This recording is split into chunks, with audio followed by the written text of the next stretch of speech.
right, one more here. Jenna, you said earlier that to gain more anointing, you have to empty yourself as to receive more of him. How do you feel that is done? Well, what I said was we can't be full of the Spirit of God if we're full of ourselves, or words to that effect. So how do we empty ourselves? When he tells us, you do this, you don't do that. I want you to do this. This is my instruction. This is my commandment. And I don't want you to do this. And this is how I want my people to live. Then it comes to me to decide how I'm going to respond, yes or no. And when I say yes to him, I am by default saying no to myself, because my will, my flesh, my desires do not want to do what he said to do.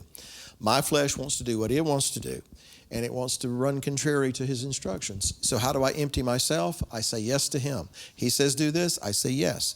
I may not like it, I may not understand it, but I say yes to him. If he says don't do that, I say yes to him, I say no to myself. And as we do these things, and I'll tag this on to that as well, with a joyful heart, then we begin to empty ourselves. And the more, or the closer that we draw to him in that regard, the less of us there is, and there's more of him. Paul said that it's no longer I who lives, but it's Messiah who lives in me.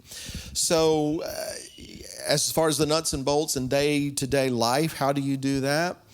It's going to look different to a degree for each person, because I don't know what he's working with you on right now. You don't know what he's necessarily working with me about. But as he puts this challenge before us, we say yes to him, no to ourselves. We follow him, we obey him, we take up our cross and follow him all the way.